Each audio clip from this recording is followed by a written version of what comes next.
Hey guys, how you doing? Welcome to Wisdom and Torah. Hey man, right now we are doing a very important meeting with my friend Yoel Halevi. How you doing, Joel? Are you there, Joel? Joel, you there? Yeah, I'm here. Hey man, all right. So,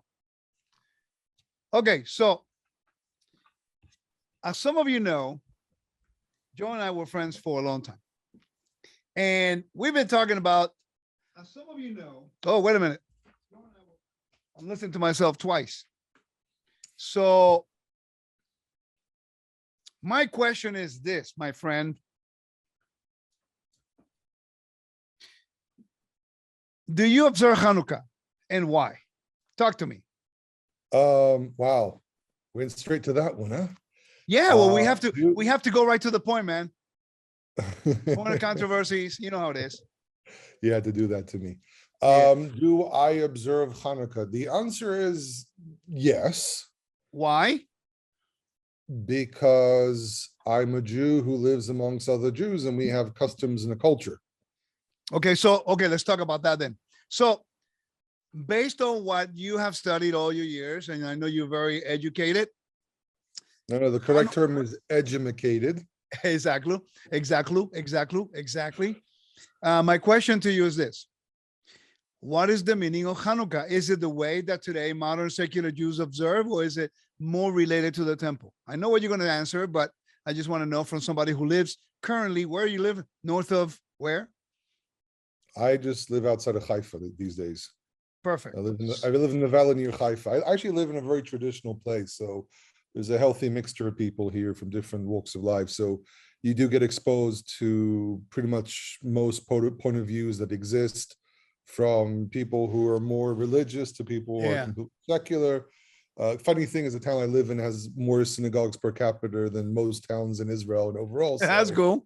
So you're surrounded by different types of ideas, different types, but they all observe Hanukkah. Yeah, I mean, you go around and you basically have your local Chabad people who do a public lighting for everyone, for those who don't light at home. But it is a thing. I mean, first of all, it is a thing nationally as Israelis. It's also something that connects all Jews to one culture. The issue is how do you interpret this culture? So, for example, when you go to an Orthodox Jew and you ask him, what is Hanukkah? Let's ask the Talmudic question, my Hanukkah.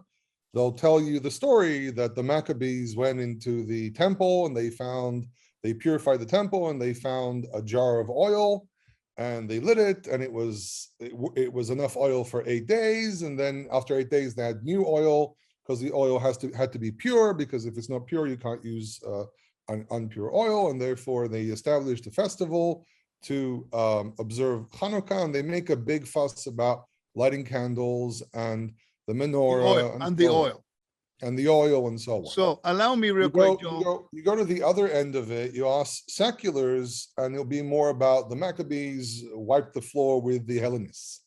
Now, you ask people like me, and you say, what is the point of Hanukkah? The answer is the temple. Because what I do is, as a trained historian, I go into the sources, the actual sources, not the very late Talmudic understanding of such material, and I actually dive into the books themselves, describe these things, and you realize it's all about the temple. It has nothing to do with oil.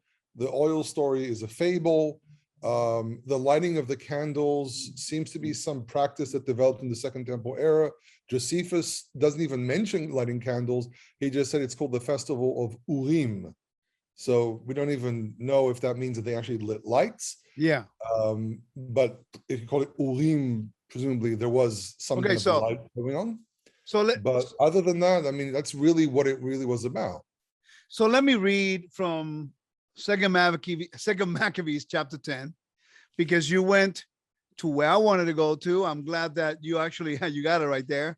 I have Daniel Schwartz version, which was translated directly from the Greek into Hebrew. The book originally was written in Hebrew. So what they did with versions like this is they tried to create something that would read like a Second Temple document. Show me the book real quick. Show me the book real quick. So this is Second Maccabees. The first Maccabees apparently ran out. I was too tardy in buying first Maccabees, so I only bought Second Maccabees, the only one I was able to buy. Cool. They give you a beautiful cover, a dust cover. Yes. But, beautiful. You can see the Greek version. And Daniel Schwartz is a well-known researcher from Hebrew U, and very intelligent man apparently. Well, so having these sources really helps a lot. Yeah, I mean, it's very different when you read these things in Hebrew than you read them in, say, English. Now, it'll be amazing to read these in Greek, but the Greek actually is a translation of an older version that didn't survive. We also have to understand the difference between First Maccabees and Second Maccabees. I think someone put it the best was I can't remember their name right now, but they said that First Maccabees is concerned with the family, the Hasmonean family. Second Maccabees is more concerned with the Jews and Judaism. Right, gotcha. So it's a really interesting thing to read. And when I actually took I've taken courses in this era in this period, and also taught classes at the Oranim, well, involved in teaching these classes. And it's very interesting to see how each source kind of deals with the question differently. But they both tell very similar stories. You know how the stories change throughout time. That's true. So let me read from Second Maccabees chapter 10 in my version, and then you can make any corrections. But it's true. It's all about the Beit HaMikdash, the temple. Okay. So, and then I think when I read from 1 through verse 8, we're going to see something really interesting. And then I need you to expound on that, because the Bible, I mean, the text says that is a national holiday. Many people confuse the Hagim versus this particular observance, which is not a feast. It's actually a special national holiday. Let me read it. So it says, it's basically like Independence Day. Exactly. And it was framed in a very specific way, which we'll get into. Yes. By the way, you looked at the prophecy of Haggai, right? Of course I did. I mean, the Haggai, the building. It's not just Haggai. I was looking at Haggai. I was looking at the book of Ezra. I wrote a whole paper about the dedication of the temple of King Solomon. Yeah, this is much more complicated than Haggai. But Haggai is really cool, because the prophecy of Haggai in the 2nd chapter, they start building the foundations of the temple building on the 24th of the month of Tislev. It's kind of cool. And it's none of this is random. I know. It's kind of funny, because the conference I was at today was actually dealing with the fact that things were done and things were written deliberately to reflect on other things from other places. So I was in a conference today. We have an annual conference every Hanukkah at the Haifa University, and this time they were talking about the intertextual commentary. Okay. And how different texts from the Tanakh itself, from Second Temple literature, comment about things within themselves and before them. And you kind of get this idea that things are designed to tell the story in a very, very specific way to make sure that you stay on top of a specific principle. So having Chaggai's foundation put down the 24th of Kislev, and then having the Hanukkah being done, because it says here, the presumed idea is that on the 25th, that's literally when they conquered Jerusalem. But you can actually argue that it wasn't that. What they did is that they conquered before and waited and prepared things until they reached a specific date. I agree with that. Mimic previous things. I would agree with that. It will take a few days to like clean it up a little bit more and then sanctify the altar. And I think that's important for people, because I noticed that, Joel, that in the Bible, there's so many things connected with each other that many people overlook by not understanding the history. It's kind of cool. So let me read the first 8 verses and then we expand on those. And then we ask you the question, did Yeshua observe Hanukkah? Okay. It says, now the Maccabees and his followers, the Lord leading them on, recovered the temple and the city. They tore down the altars that have been built in the public square by the foreigners, and also destroyed the sacred precincts. They purified the sanctuary and made another altar of sacrifice. That's not going to take a day to do. It's going to be a few days before they do that. It says, then striking fire out of flint, they offered korbanot, sacrifices, after a lapse of 2 years, and they offered incense and lighted lamps and set out the bread of presence. When they had done this, they fell prostrated and implored the Lord they may be never again fall into such misfortunes, but that if they should ever sin, they may be disciplined by him with forbearance and not handed over to blasphemous and barbarous nations. It happened on the same day in which the sanctuary had been profaned by the foreigners. The purification of the sanctuary took place. That is, on the 25th day of the same month, which was Kislev.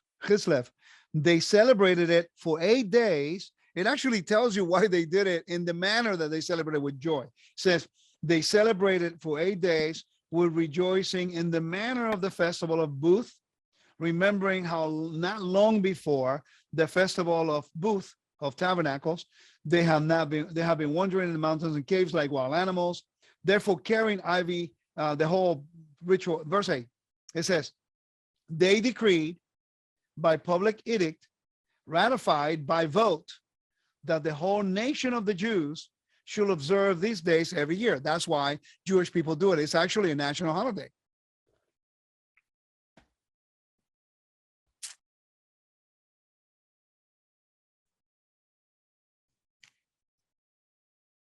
I can't hear you.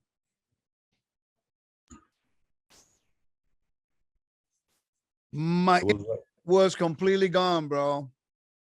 Was it your end or my end? I think it's my end. It's my end. But what was I saying? What did I left off? Did you hear my reading? I lost you after around verse 5 or 6. So when you read verse 8, it talks about that it was a holiday. It was made a national holiday in verse 8. Okay? But more than that, it says והם קבעו בצו משותף ובהחלטה לכל העם היהודים לחגוג את הימים האלה שנה בשנה. It was a national decision. This is not, the way it's described here is the Hasmoneans were not enforcing this on everyone in the principle of, you know, celebrate us as the Hasmonean group.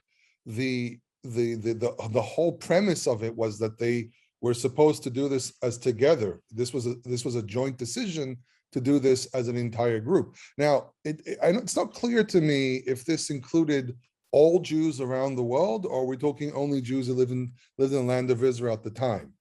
Because if I'm not mistaken, there's some version later on, I think, that says that they sent a letter to the Jews of Egypt and asked them to join in this celebration as well. And Jews of Egypt is a really interesting thing. I mean, the Jews of Alexandria were a little different, and there were Jews of Elephantine, which were kind of different as well.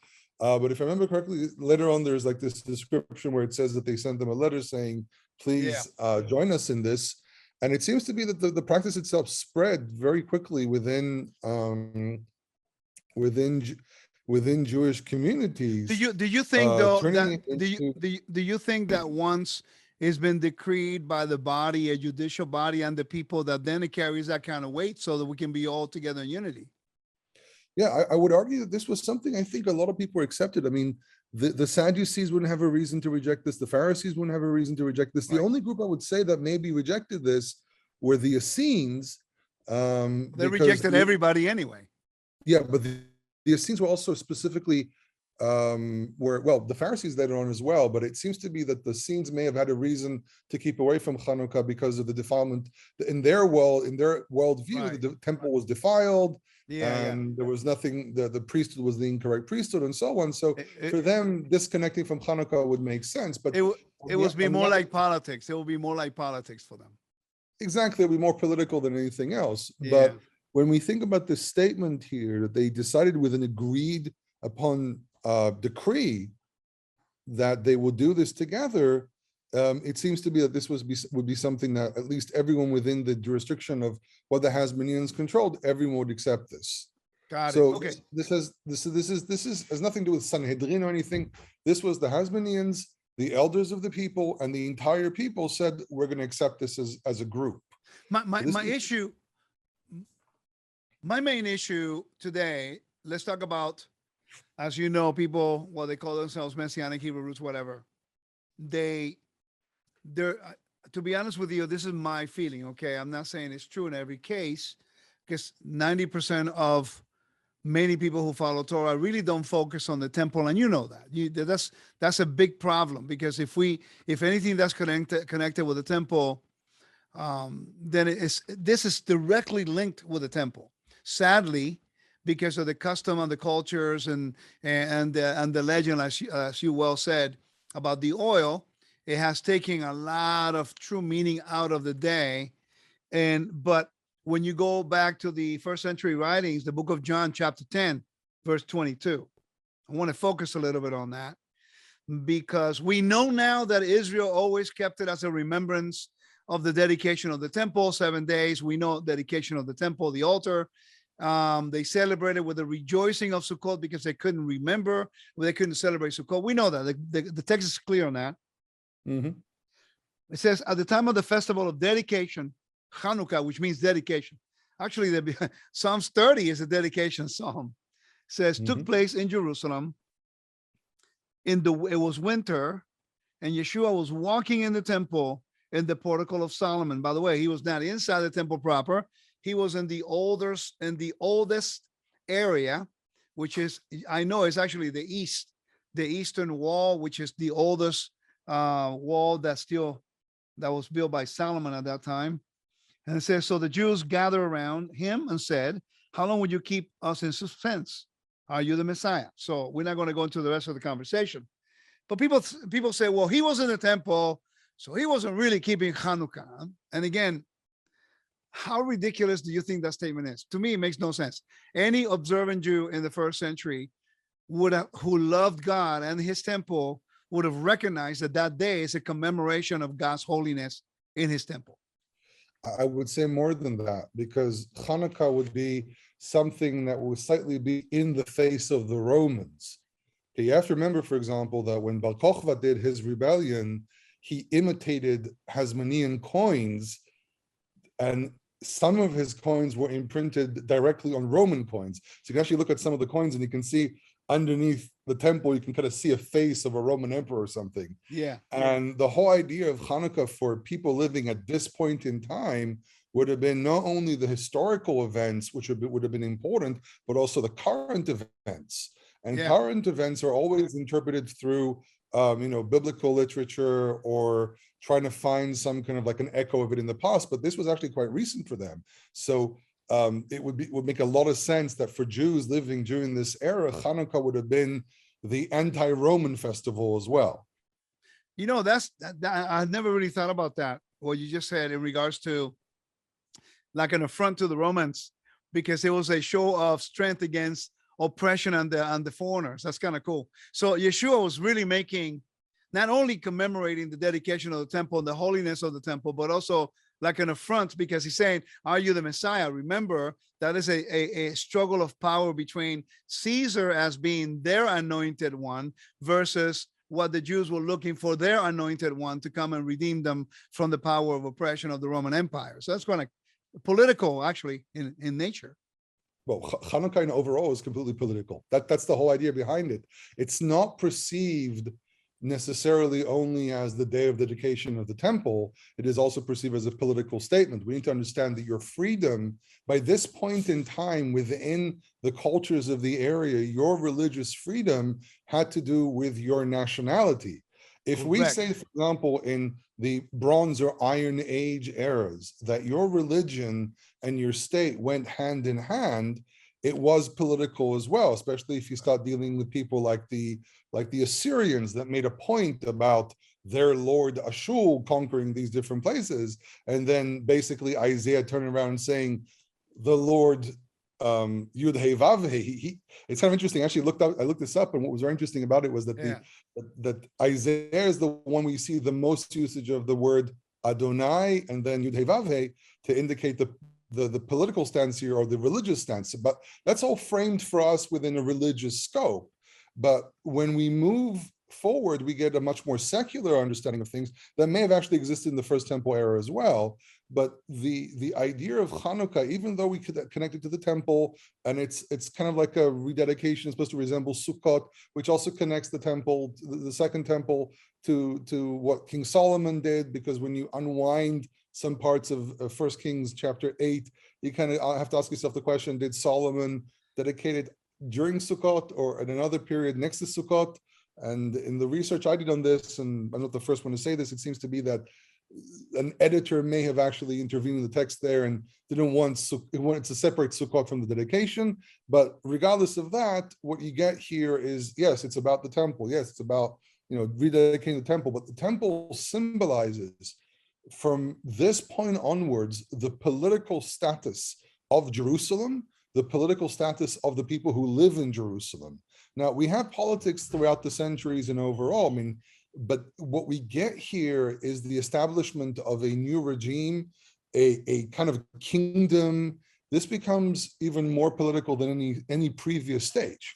Now, the temple has always been political, because when we talk about Solomon's temple, the whole idea of building a temple in Jerusalem was a political move. It had a point of establishing King Solomon's position as king of Israel in Jerusalem.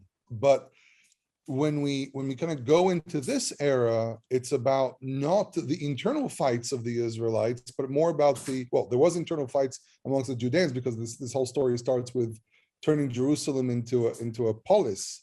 But when we kind of look at what Hanukkah turns into by this stage, and then later on, it's more nationality than anything else. Yeah. So it doesn't really have anything to do with adding to the Torah. It has, the whole thing of saying a blessing over lighting the candles. I can understand the argument the Karaites bring up about this, but the point is that this is more about nationality. This is more about taking a stand against the geopolitical reality from the conquest of Alexander the Great, the changes that happened within this idea that, we can go keep Shabbat and then in the afternoon go sit in the Colosseum and watch people being slaughtered. I mean, that's more the Roman era. Yeah, exactly. Yeah. Go to the bathhouses with the Greeks. Exactly. So Hanukkah became the symbol of, we are not that. We have our own culture. We're not accepting this polytheistic, Hellenistic ideology, and we're keeping away from this. And it really became, I think, throughout the generations, a symbol to the concept of our own identity. So it is kind of sometimes weird to me, at least if we can take into our time, it's weird to me that you have people who go celebrate Hanukkah, but then on the other hand, defame Torah or attacks the state of Israel, attack Jews and so on. And, for example, the whole thing with... how about the ones who they don't want to follow Hanukkah, but they're okay celebrating December 31st as a new year? That as well is See, but that's what I'm saying, that there is a mixture, for lack of understanding of the meaning. Yeshua being in the temple not only is making a political statement, but also he's making a religious statement, because you're right. And this is something that in my research on ancient Near Eastern studies, I found really quickly, that there was not such a thing as separating state from religion. It was all one. And I think that once we recognize that, then we will be able to understand that your relationship with your God was also the same relationship with your king, because they were connected, and there was no difference. I think that, would you agree with me, Joel, that the reason why people struggle with some of the observance of this particular holidays, which is a national holiday, we know, is that throughout the last 1700 years, maybe Jewish people in the dispersion, they felt separated from the original geographical location or the purpose of the observancy, and they began to acquire certain customs that look more like the customs of the nations, in which now the people who want to be loyal to God, they kind of struggle with, embracing because they came from Christian, background and Christmas and stuff, like the exchanging of gifts for 8 days. Wow, that's a very there's a lot of things that developed throughout the years. I mean, I think that in the last 1700 years, But that has an impact in the way that is observed and perceived today. Yeah, I mean, things continuously change all the time. I mean, when we talk about any practice, anything in the world, it gets modernized all the time. So, for example, when I was growing up, yes, I mean, for some of us, the idea of having 8 days of receiving gifts kind of resembled the whole idea of, the whole Christmassy thing that you on the 8th day of Christmas and so on, basically from the 25th to the 31st. I think that what's happened is not in the last 1700 years, but I would argue that in the last 200 years, with the emancipation of Jews and the rise of the Reform movement and the rise of the more humanitarian type of philosophies in Europe, Jews felt more comfortable kind of migrating towards something that they can merge together with other social groups. And you end up with a Hanukkah next to a Christmas tree, right? And it is kind of it is very, very strange, some of the stuff that's developed. I mean, to the point where there was these jokes about a Hanukkah bush. I don't know if you remember. Dude, I've seen that. It's crazy. This is the thing that gets me. And Joel, this is the one thing that I struggle with, because not separating the holy and the profane, but trying to find the balance of trying to go to the root of the meaning of the day. Because, now through the need of Jewish people to look for acceptance in the dispersion, it has led many, like you said, the conservative and the Reform movement, it had led them to, in a way, compromise the true values and the true meaning of this day to look more like the nation. And I think long term, that has caused a lot of people that are now coming into Torah who want to please God to not understand the original meaning, and they go after the fables, or they go after the mixing of the local cultures into what it really was. I think Hanukkah really does symbolize the principle of identity more than any celebration within the Jewish calendar. And so there's a certain irony in the fact that this is also turned into the Jewish Christmas per se. I mean, it really was a symbol that would represent, for the people who lived at the time, the problem is as follows. The identity question has been probably on the minds of Torah keepers throughout the centuries for the last several thousand years. And even more so now, people coming in new. Yeah, and I think that when we kind of look at the things that Jews or Torah, let's just say Israelites in overall went through in each period, the response was different. And when we look, for example, at the destruction, the changes that happened within the identity of the tribes themselves, moving from tribes to a kingdom, I mean, the response was absolute shock. Yeah, it was. It was, exactly. It was. People have no idea, man. They have no idea. I actually do have an idea, because currently I'm teaching the book of Judges, and we're discussing this problem because Judges continuously brings up this statement, En melech b'Yisrael ish hayashar be'einav yaseh. There's no king in Israel. Each man does it which is right in his own eyes. More or less like today within the Hebrew roots movement, right? It's very similar. I was actually specifically asked that this past Sunday when I was teaching, because there was someone there from the Hebrew Roots movement, and he wanted to kind of see what I think about this.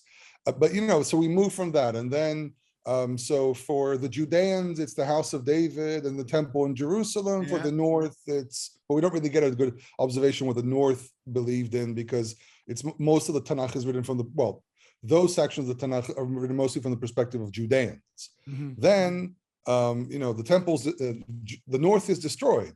So Isaiah stands up and says, you see, we were right, you were wrong. Okay. Yeah. Then Jerusalem is destroyed and two groups are created. You have Jews living in diaspora in Babylon saying, we're the better ones. We have the king Konyahu, and we have or Yechaniah, and and even Jeremiah calls them the good figs, while the ones in Judea are the bad figs. And King Zedekiah is whisked away and tormented and blinded and so on. And then what you're left with is this broken up, scattered, bruised group of people suffering from post-traumatic stress. I usually call the Second Temple the post-traumatic stress era of Judaism or the Jewish people. Yeah, man, tell you. And when they come back here, they're fighting with one another over pretty much everything. How to interpret the Torah. We're the holy seed, we're the non-holy seeds, we're from the north, you're from the south. You have to oath loyalty to Jerusalem. No, we don't. We erect a temple, someone erects a temple Mount Gerizim, but they're still actually most of them Judeans, as Josephus describes it. And then you get this thing, because the Persians were good. The Persians were actually very nice to everyone. The Persians were very liberal towards everyone. And then shows up this guy called Alexander the Great, whose father usurped the thrones of almost everything in Greece. And they show up and they say, okay, we want to mix everything. Right. And the Jews go, wait, what do we mean mix everything? So some people say, great, let's mix everything. Most of people say, don't want to do that. And then after a period of about, let's say, about 170 years of this going on, eventually they get fed up. A group of them get fed up because they start seeing Jews mixing everything together. And someone stands up and says, enough is enough. This was a massive breaking point. And this was the point when you can actually say that Jewish nationalism actually starts. Hanukkah is actually very important to the concept of our identity and anyone who's a Torah observant identity, because this is the point in time where the Tanakh really becomes, the Bible really becomes the Bible. Judah the Maccabee, actually, one of his speeches says, as it says in the law of Moses and the prophets and Psalms. It's interesting, he has Psalms there, but not everything else. But this is the point where they're kind of finalizing their text. They're saying, this is what we're kind of doing. This is who we are. These are our laws. And Hanukkah is pivotal. No matter where you come from, Hanukkah, if you agree with the Hasmoneans, don't agree with the Hasmoneans, whatever you perceive it as, there was this realization in the communities of Torah keepers, except for the Samaritans, because Judah the Maccabee went ahead and destroyed their temple, so they have a massive grudge against Hanukkah. Right. Every year, there's a Samaritan scholar which I've met before, very interesting guy. He every year publishes thousands of reasons why Samaritans will not celebrate Hanukkah, and it's an identity thing. And you know what? He accents really in a very interesting way. It does go ahead with this idea of we are Jerusalemites. We only served in Jerusalem. This establishes the idea that really no other temple should be accepted. And I was actually discussing today with a friend of mine about this whole thing, that there was the temple Elephantine, there was another temple called the temple, the land of Chonyo. There may have been other temples that were serving the God of Israel. And I'm actually in communication with this friend of mine because he just finished his PhD. You won't believe it. The guy finished a PhD in 1 year. That's crazy. Okay? 1 year. I mean, he told me because he was very methodic about it. So he finished his PhD in 1 year. Insane. But what was very interesting about the whole thing is that it really is that point where you establish this idea of who we are, Torah followers. Who do we serve? The God of Israel. What is his holy place? Jerusalem. How do we establish ourselves as a group? We have agreed upon things that we follow together. So wait a minute. That means that puts Yeshua's going to Jerusalem and being in the temple proper. That takes a complete different perspective. It's a huge political statement. It's a huge allegiance to Israel's identity as a nation, Jerusalem as the sole purpose of worship, because then he's making a contrast with the powers between Samaria and Jerusalem. He's also showing to the Romans that he is he has the allegiance, and the people understood that he was in favor of Israel and the holiness of the temple. That was a huge statement being there. It's not just him showing up because I have nothing else better to do today, man. Yeah, I mean, he could have arrived in Jerusalem whenever he wanted. I mean, why show up specifically at the Feast of Urim? Why is this important for the writer to emphasize this? We have to remember that when things were written, it wasn't random. People put things in. It doesn't matter if you say that this is from the original text or this is an editorial element. It doesn't really matter. What's it's there for a reason. Is the fact that it's there for a reason. Right. So if it's there for a reason, we have to ask ourselves, what's the reason? And it seems to be that this is not just look, for example, in biblical literature, in Tanakh literature, when you say something like that, what you're actually making is a chronological statement. But, here specifically, it seems to be that there may actually be a little bit more to this. Okay, so for example, if there's this, for example, when you read, say, for example, when it says, what is it? I think it's Vahi le'tshuvat hamelachim. I think that's in 2 Samuel chapter 11. It says when the kings return. Now that's a time reference that is significant because it says that King David did war when every other king would do war. So there's some tactician element here about him. Right. It frames King David in a slightly different light.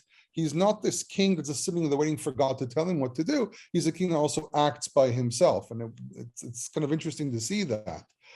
But the time reference there may look random, but there's actually a reason for it. It's describing what King David is doing. It gives us a bit more of an insight to how the book of Samuel was written and so on. So sometimes a time reference can mean absolutely nothing. Sometimes a time reference can mean everything.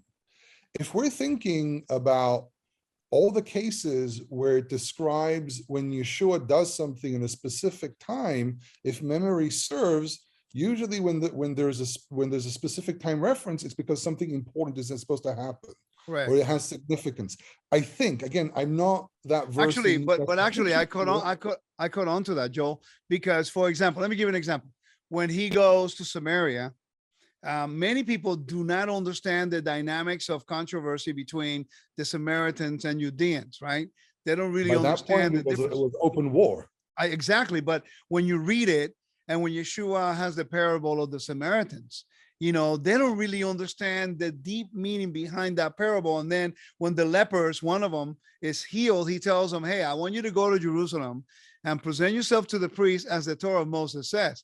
I mean, that was a huge statement by Yeshua to make to the Samaritans, where the Samaritans did not respect the temple or Jerusalem as a seat of authority in worship. So healing can come to you. See, you have to basically consider that every time Yeshua does something in the New Testament, there's a reason. Right. He's very symbolic. He's very, I don't want to say the word theatrical, but let's say theatrical. There's a point to every single action that's done, because the understanding is that there's a mission. There's a point for his presence here. There's a point to everything that he does.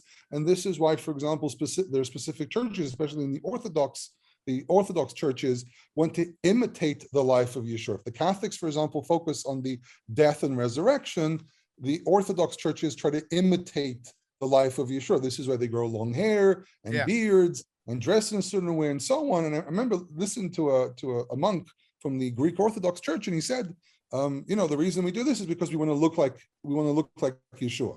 Identity. Exactly. There's an identity element here. So when Yeshua, I would argue that when Yeshua goes into the temple at the time of the Feast of Urim, even though he's probably going to argue with people there and so on, there are two things that can be said here. The first one is, Hanukkah is a time to go to the temple because Hanukkah is about the temple. Right. They haven't forgotten that element yet. Right. Okay. Josephus, who lived after Yeshua, still remembers what's the point of Hanukkah. It's the Talmud, it's the rabbinic literature that starts covering up the origins, because they wanted, first of all, they had an issue with the Hasmoneans. Maybe, I mean, there's an argument that the rabbis hide the Hasmoneans or not, Shirakover versus other researchers and so on. Well, I can see why there was a huge mess within the Hasmonean family that caused a lot of problem later on with the Romans. So I can see why the hesitation too. Forget about that. You have to read Pesher Nahum And Pesach right? Habakkuk, they executed Pharisees left, right, and center. That's There was crazy. Yeah. Shir HaCharon and his two sons, which But they think but was Joel, Alexander Yaneos. but you got to remember. Let me just finish this. So that's one thing, and then there is a point of basically saying this is a not just a national feast and being together as a group, but also there's a point of saying, I am here as the potential Messiah, or as the Messiah, depends how you look at it, and I'm telling you, there's a reason I'm here to kind of argue with you. Right. But it's like, okay, so when we read the prophets, we read them in isolation. We never compare the history surrounding the prophets. Like, for example, we were talking about the book of Haggai, the prophet Haggai, in which he's talking about a prophecy 130 years before it occurs in the time of the Maccabees.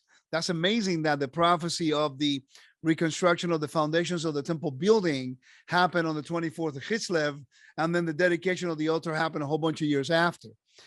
So even like we were saying earlier, a lot of the events that we see, they're not by random. And I would love for the people in the kingdom to recognize the message behind these things instead of arguing about why we do these things. There's a reason why we study the temple.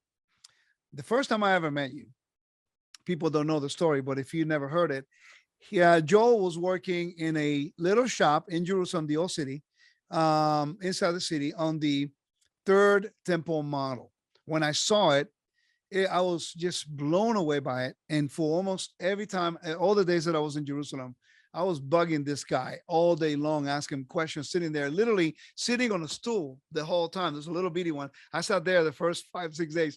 And I remember talking to him about it. And I was blown away by the understanding of the temple. And that's when everything stems from the temple, and you understand really the consequences of what happened when Israel began to mix the holy and the profane, that they adopted all the Greek customs, and then they lost their identity.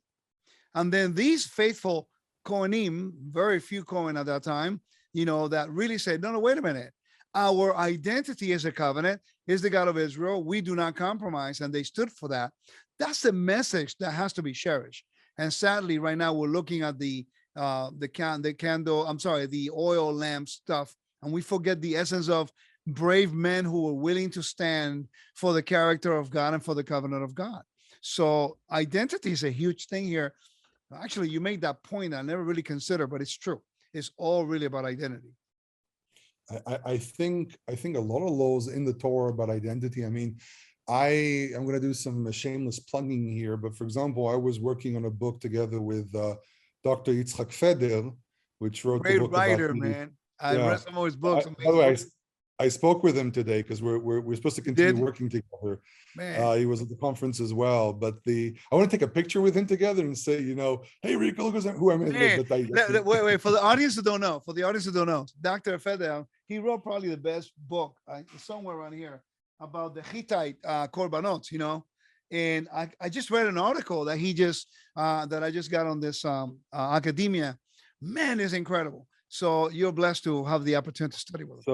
So sorry, someone's knocking at the door. So distracting me. So you said, what did you say on academia? No, that there was an article that he put out on academia, and I don't know how old the article is, but it just came around my newsfeed. I read it. It was amazing. It's all about, the purity and all that stuff. And, people don't realize, Joel, the immense work that took place, not only taking back the city, taking the temple, but then the process of purification. If only they would really look into the purification process. So I wanted to do shameless plugging here. So he just published another book, which I helped with, by the way. Okay. So my name appears. He said to me today, I gave you a shout out in the book. And I'm like, you did? I appreciate that. Yeah. You're famous, man. Nah.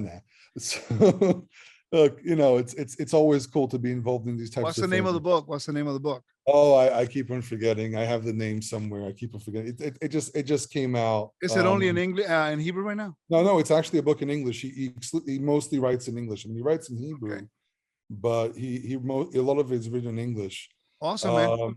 It's going to take me a moment to find, but I do want to plug this one in, because purity and impurity, or tum'ah and tahara and tum'ah, are very fundamental principles within the identity of Israelites as well. So when they say the whole idea of we cleanse the temple and so on, that's very, very, very important, because it really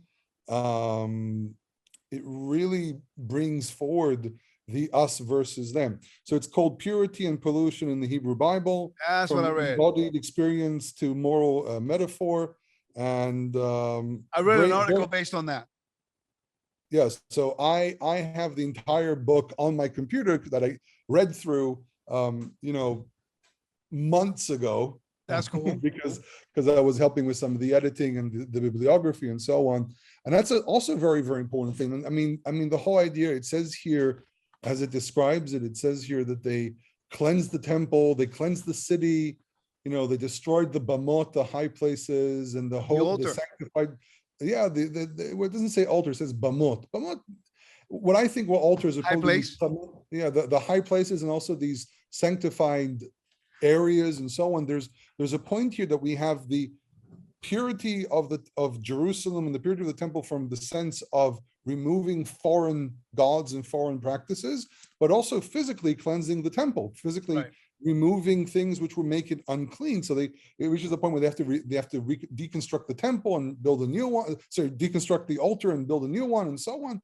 And so this is also an era where the idea of purity really blows up, really, really explodes within Judean culture, to a point where by the Roman era, we get these pools to people cleanse themselves in. We have the Essenes that probably went into pools to cleanse themselves. And it also part of the identity, the idea of keeping away from intermarrying and so on. That, by the way, doesn't seem to be an issue in the First Temple era, at least. When we read the stories for what they are, it doesn't seem that there's a problem to marry someone who's not a Judean or not an Israelite. This becomes more of an issue later on, and it becomes emphasized in the Holy Seed principles of Ezra and Nehemiah. Yeah, so that's a whole discussion by itself. Yeah, that's another conversation. But so in Ezekiel chapter 44, verse 23 and 24, gives basically a mandate to the sons of Zadok, right? As we know, let me get my copy of the Bible. Yeah, as we know, I have them strategically positioned in different places in the house when I need one. As we already know, the ones who fought against the Greek oppression were the Kohanim. We know that. So it says. Yeah, but they were from the house of Yehoyariv, right? Which is kind of different. By the way, I actually have a friend who claims that he can trace his lineage all the way to the house of Yehoyariv. That's incredible. That's awesome. Yeah, it's well right now there's DNA testing that basically can trace people back down. So it's kind of interesting. All right, so it says, and they shall teach the people between the difference between the holy and the common, and show them to distinguish between the clean and the unclean. And that's a very important verse that sadly many people don't look into deeper. And I think if we understood what that meant from a temple perspective, which, by the way, that's the argument Yeshua is having in Mark chapter 7, Matthew 23, in regards to the Pharisees. Would you agree that the Pharisees, they took a lot of the temple purity and they tried to apply it to every domain outside the city of Jerusalem, which created a huge problem? Not just the Pharisees, the Essenes did the same thing as well. Yeah, but they went away. So they were more isolated in the mountains. But the Pharisees were kind of pushing people, regular people, and kind of. I don't think they were isolated in the mountains. I think we need to understand that from a sociological point of view, there was this realization. First we have to realize the Pharisees were not everyone, and the Essenes were not everyone. That's true. Eventually, when the Essenes pretty much perished and the Sadducees dispersed, who was in power? Who was in control of everything? Yeah, the Pharisees and their descendants, the sages, and then eventually what we call rabbinic Judaism. So there was this concept that even rabbis, after the Pharisees kind of stopped being a sect of their own, really Judaism morphed into this thing called Pharisaic Judaism. They did continue promoting for several hundred years into the Roman era this idea of keeping purity laws even when there's no temple. Correct. And by the way, we see sect of Judaism today, like the ultra-Orthodox that they still try to do that? I've met very, very few people who live that way. What you do have is quasi versions of this. Like, for Right. example, people who insist on going to the mikveh before to the ritual pool before they go to the synagogue or Right. before they study Torah. You have very, very small principles of this still in existence, but not to that extent. I mean, Gotcha.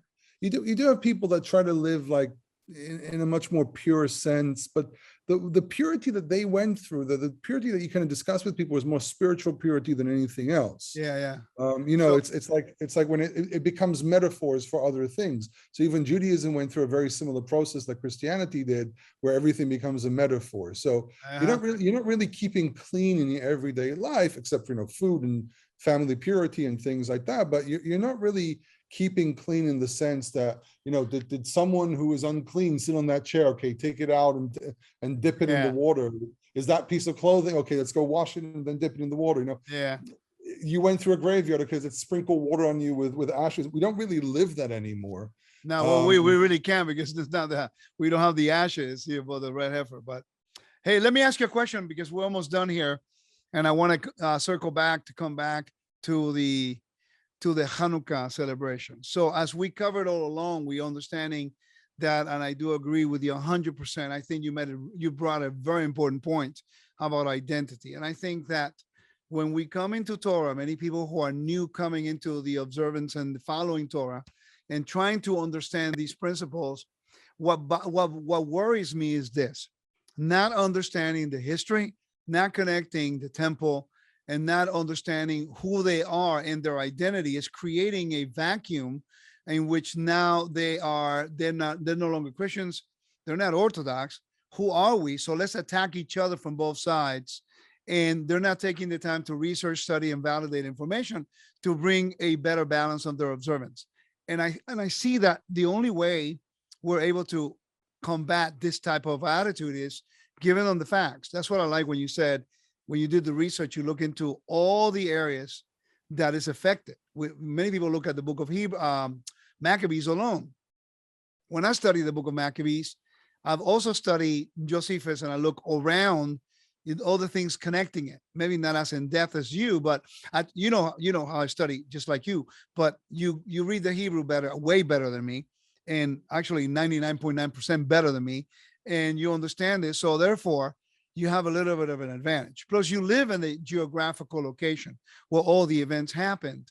So that's a disadvantage we have. And I'm hoping that you can bring some encouragement to people that, although you're not connected necessarily with the New Testament, but even in the plain reading of the text, you can see that Yeshua is making a huge statement just by being there in the temple on such an important day that represents Israel in such a strong identity, not only as a people of God, but also as a holy people in the holy temple.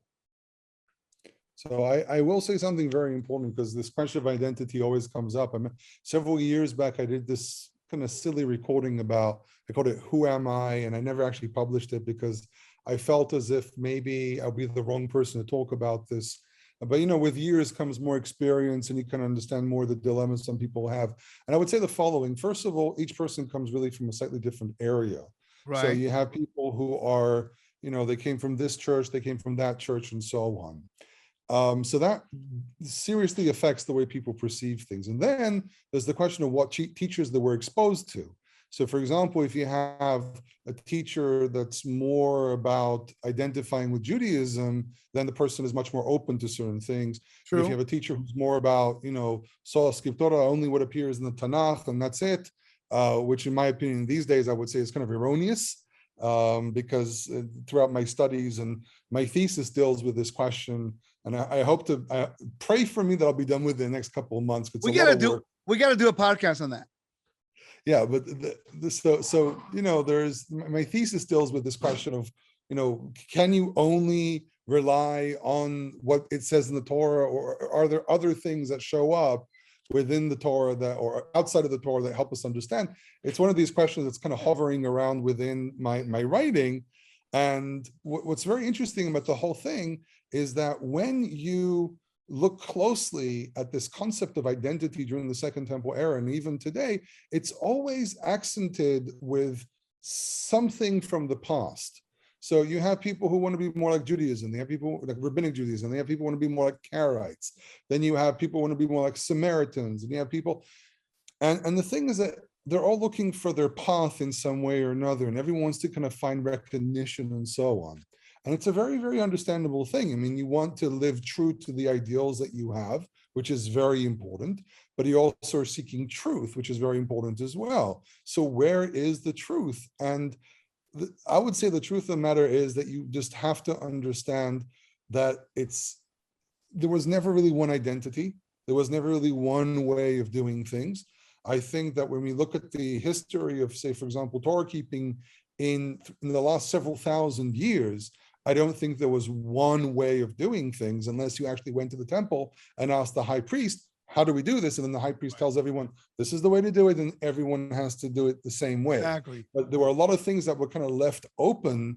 And this is another entire discussion by itself. But I think that the best point to start from is, what is your base principle? What are your base principles as a person? And the moment you realize that your base principle as a person, it doesn't matter where you're from, your base principle is that you are loyal to the God of Israel, you are loyal to the Torah of Moses, and you are loyal to the identities that come with it, everything else should be put aside. I agree. So this is why it was so easy for the Maccabees to get everyone on board with this idea. Right. Because it worked off of the base concept that everyone had. And in this era, they also had sects. They had the Sofrim, they had Hasidim. These are all kind of forerunners of the Pharisees and the Essenes. There were priests that were the forerunners of the Sadducees and so on. But they all had a common denominator. The moment you focus on this common denominator, all the other accents that you throw into it are irrelevant when it comes to the larger picture. But and Joe, if we actually sit down and talk and discuss things, we can agree on things eventually. But what you just said, everything points back to the temple, because a lot of those people, they all have that in common. The Torah always points you back to holiness, to clean and unclean. So what I found in my studies is that regardless of the argument we're having, when you go look deeper into it, it's a need for identity, like you said, or a lack of understanding of the realm of kedusha, holiness. And that's what I'm trying to focus in my life, trying to understand it better. Sadly, not everybody shares the same passion for these things. So they are from the outside looking in, trying to understand something that is away from our original identity. So we're trying to understand how to live a Torah observant life, but yet we don't want to really look at the Jewish people as a model, because we immediately find fault 1,000 ways, because we came from a system of religion that has replacement theology, and they taught us that they did everything wrong. And now we're trying to figure it out. And, oh Lord, what do we do? And then we don't want the instruction. I think, and I submit to people, that if exactly what you said, they all have one thing in common. When the Maccabees, they rallied people to fight on behalf of God, because they called out a rally cry, a cry out for, hey, let's be loyal to the covenant. So I think that when we return back to that posture of loyalty to covenant and God, we may have more common ground and more unity in that sense. And we start going to the right sources for the information. Joe, man, thank you so much for joining us, man. It's really nice to have you, though. And I'm looking forward to having another one, because we need to do this at least once a month. It's a good discussion. I learned a lot from you. And believe it or not, the horror. Shocking. The horror. Many people don't know, Joe is and was my original Hebrew teacher, and I'm not a good student right now. But anyway, I still love him. 20 lashes later on. 20 lashes later on. So it's a common joke I do with my students. I tell them, so student says, I didn't do my homework, and I tell them, okay, 20 lashes. It's just me making fun of. That's good, bro. But I really appreciate your knowledge and what you share with us, and thank you for being so open about helping us understand culture and history and the research you do. And I thank you for your friendship. We love you, dude. And I'll talk to you soon, my friend. So everyone watching, thank you so much for watching us and having a discussion about very interesting topic. Should we keep Hanukkah? How is it that you say it? You were just doing it Oh, earlier? I was making a Joking joke. around. Chanukah. Chanukah. How do you keep Chanukah. Chanukah? Hanukkah. Did Yeshua keep It- Hanukkah? We found it's not out about that the candle yes. lighting. It's not about the candle lighting. It's about celebrating the idea of the unity of everything together around this one temple. Amen. Amen. Hey, you know, Joe, you know Walter Agosto, you know our buddy. He's one of your students in Hebrew too, Walter, right? I haven't seen Walter in a very, very long I know, time. right? I'll tell him. But I Walter hope has, everything's okay. he's doing great. Walter Agosto is an amazing teacher in Puerto Rico Spanish. He's And been an a friend. amazing friend as well. I mean, Yeah, I love the guy to pieces. I haven't seen him in several years. Actually, just recently, Facebook sent me an image from, say, I think it was like 4 years ago. yeah, And he's there's doing us good. standing together and smiling. And He's man, doing good. this is such an amazing guy. So Walter, he's been a friend. It's like a brother to me, and he's also been a student for a long time. And he has this teaching that is incredible. I would love for him to do it in Hebrew, in English. He says something? He's been reading a lot of anthropology, and he loves engineering and stuff too, like me. And he said he did a teaching. And he said customs and rituals, they establish the values that you live by. The Torah teaches you, but these customs and the Exactly. rituals, they give you a fundamental structure to the values that you live by. And I believe that observing Hanukkah and everything that goes along with it, in this case, remembering the temple and even the lighting of the candle, if you do it, understand that it has a meaning of the dedication of the temple, counting down to, hey, it's an official temple of God. And let us not lose sight of really the essence of the day, of the week, is to remember that in the midst of oppression, persecution, and the worst possible moment Israel can be, if they unite with the purpose to honor God and his holiness by keeping the covenant and being loyal to him, he will give us the strength to have dominion and to also conquer a bigger adversary. And I think that in this week coming up, we need to remember that. Joe, love you, man. Thank you so much. And I look forward to having another session with you, my friend.